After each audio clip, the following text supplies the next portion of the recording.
Hi, and welcome to this tutorial where I'm talking about Rembrandt. I'm talking about relative luminosity, and I'm also going to talk about the threshold tool. And I'm starting with this. This is the famous Rembrandt portrait of Jan Six. And if we look at this portrait and ask ourselves how Rembrandt has handled luminosity in the image, well, we can see fairly quickly, just using our eyes, that he has focused on the subject's face and his hair. And interesting to note that the effect of the luminosity on this area is to some extent increased by its proximity to the very dark area of his hat, and also to the background itself, which is almost black. But there are other areas of luminosity in the image. For example, his white collar is pretty prominent. His white cuffs are pretty prominent. And we know that people who sat for portraits for Rembrandt were often quite concerned that their beautiful, expensive collars and cuffs, which made of lace and so on, were featured prominently, because these things signified to the reader of the image that they were well off and had money. Rembrandt also, in this portrait, as he did in a lot of his other paintings, has added highlights here on these sort of tassels, which are sort of hanging down from his collar. And if we zoom in a bit, we can see more clearly where he's basically used white paint to make these highlights on this area, on the sort of shoulder of Jan Six's coat, which is he's got just hanging over his shoulder. And he's also made these sort of yellow gold highlights in really quite a sort of impressionistic manner, which I think represents sort of gold frogging down the edge of the coat. And you can also see where he's added white highlights on these buttons in this area. So really, I guess what I'm saying is that when Rembrandt was painting, he was, to some extent, it's not too far-fetched to say that the way he was thinking about highlights and enhancing luminosity in areas of his image, not a million miles away from what we can do with Photoshop. Now, we can assess the image in terms of relative areas of luminosity using our eyes, which is always a pretty good way to do it. But we can also use threshold, and if just an adjustment layer. If I create the threshold layer, it gives me a default threshold level, which shows me perhaps much more clearly what these areas of luminosity in the image are. And at the default level, we can see that he paid a lot of attention to these cuffs, and these are really there's more luminosity here than there is on the face. Obviously, the collar stands out. The highlights which he added, which we've just discussed, appear pretty prominently as well. Now, obviously, we can move the threshold level across, and it's going to reveal more of the areas of luminosity in the image. So we're going to be able to see more clearly now the face is emerging as more prominent. And if we keep going, it's going to push these areas of luminosity much more. But the default setting is perhaps quite a good guide to, just give you a quick view of what is going on in terms of luminosity in this image.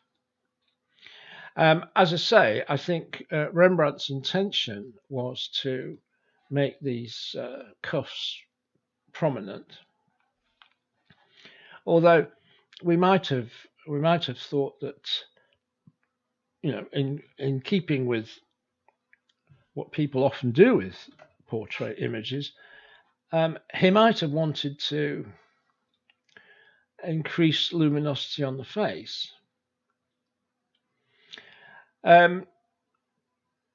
If we move on now, let's just look at this is a contemporary portrait image, and with this is a head and shoulders portrait of this model, and here it's much more simple because, generally speaking, the subject of the painting is the photograph is very clear and obvious to us.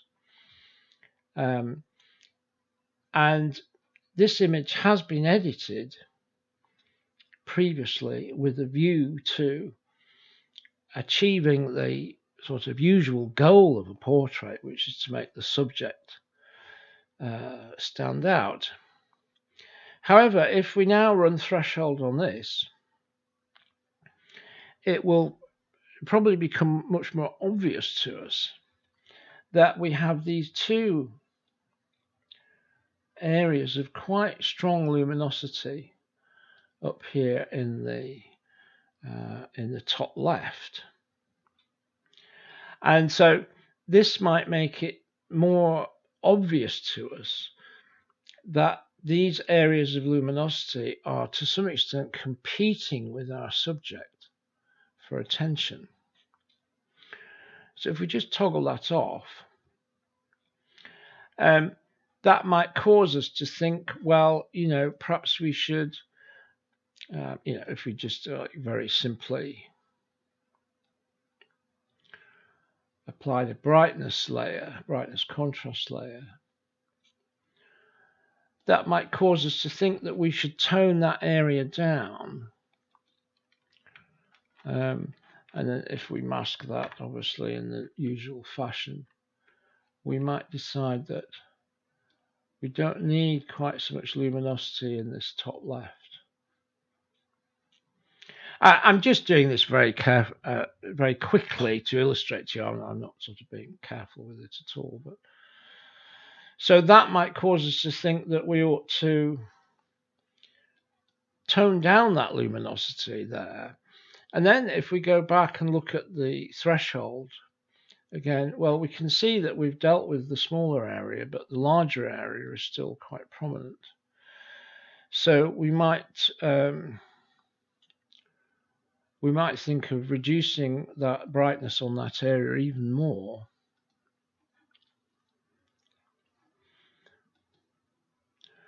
And threshold is still showing that up, but obviously we have reduced that considerably. Let's just run a new threshold on that and see what happens.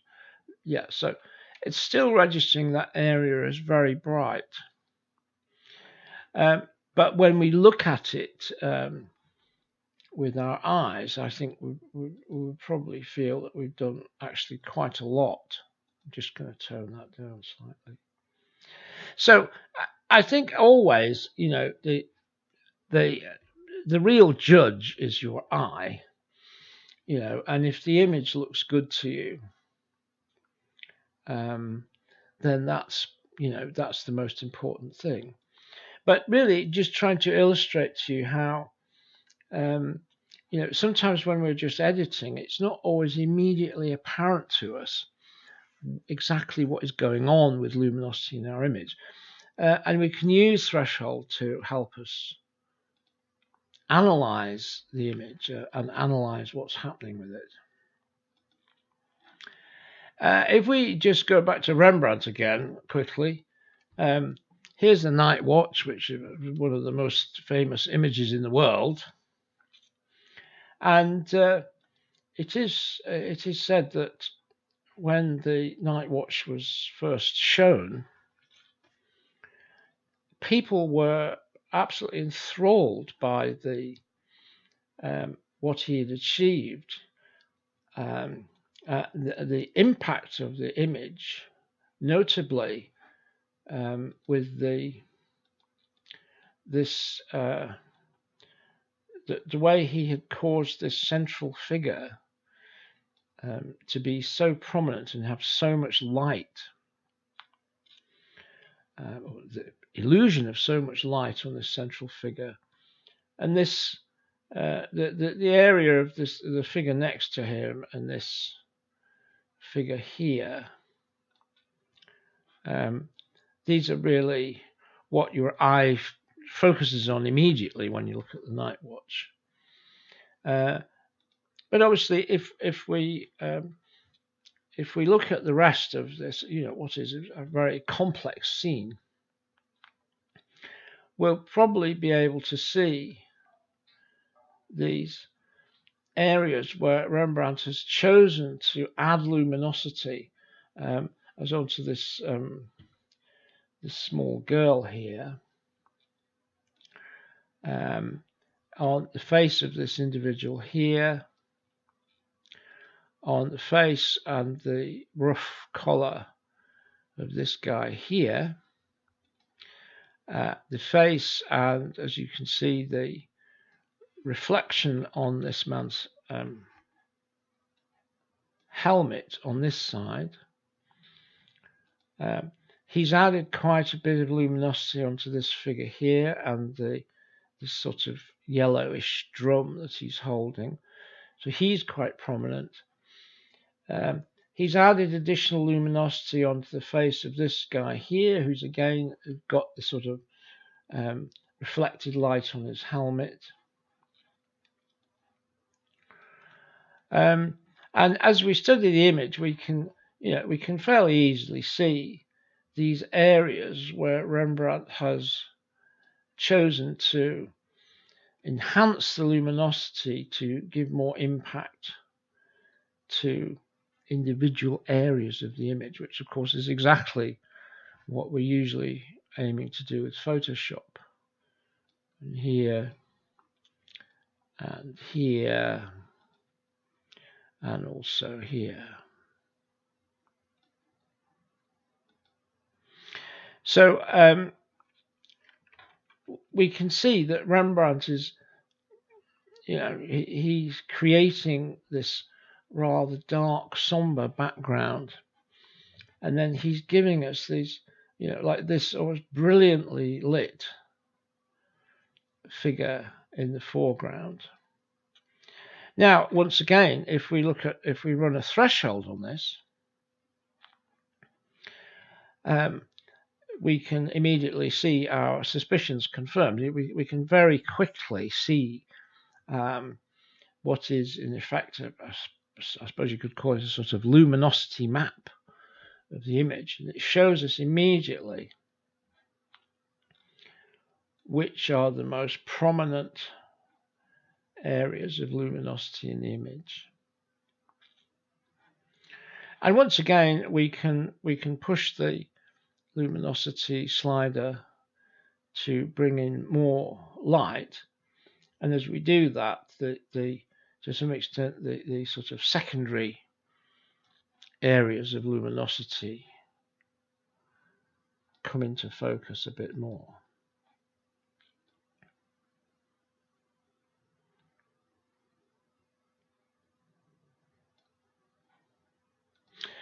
Okay, so and just to finish off, I'm showing one of my composite images, really simply because this is quite a complex scene.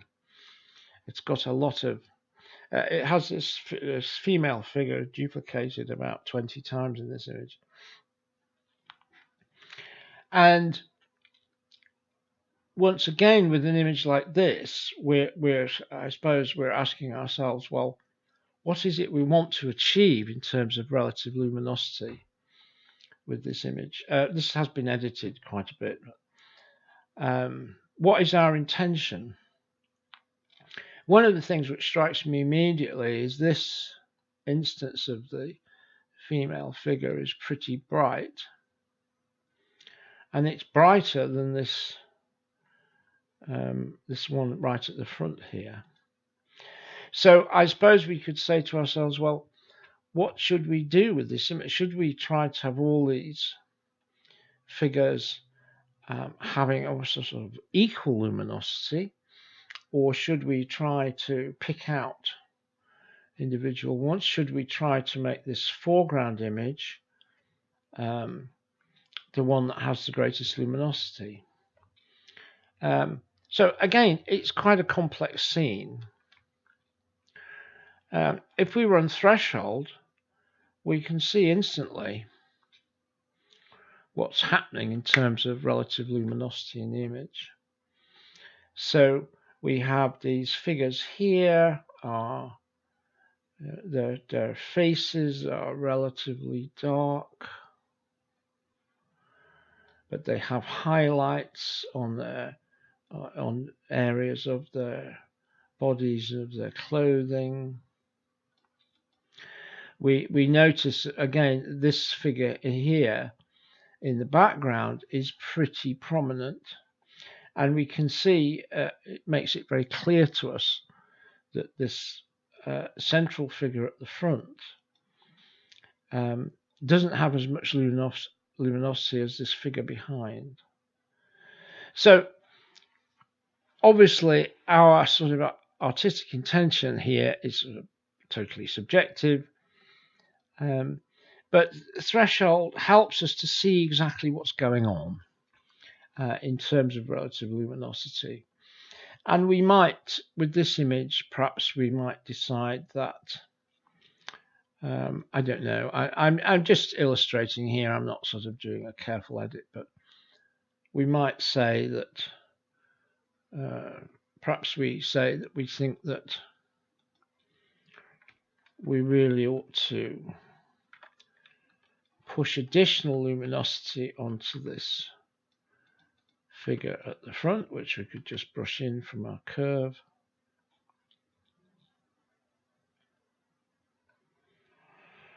Like so. And we might, for example, we might say that we'd like to drop luminosity across the background and the background figures. Perhaps something like that. In order to, and then just brush that back in on this foreground image.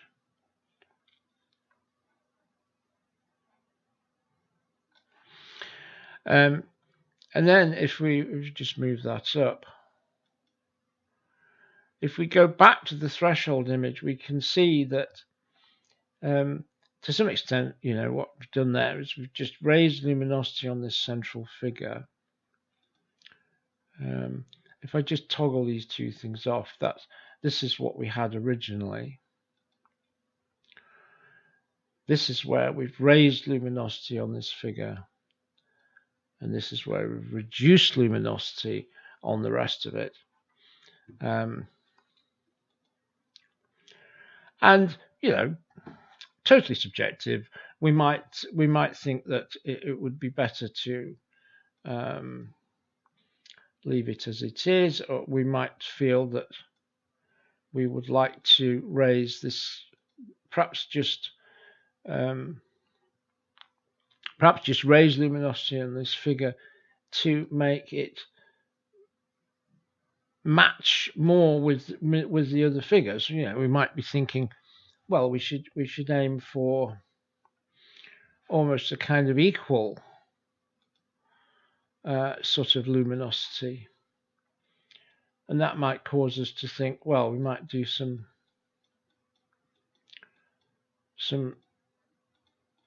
add additional luminosity on some of these other figures in the interest of sort of trying to equalize them. So it doesn't matter really. The artistic intention is obviously whatever you want it to be, but the point I'm trying to make once again is that the Threshold tool is really quite a nice way of giving us a kind of instant map of luminosity in our image. Okay, and that's it really. And so I hope you find that interesting, and perhaps have experiment with that yourselves and see if it's useful for you. And as always, once again, look forward to talking to you on a subsequent video.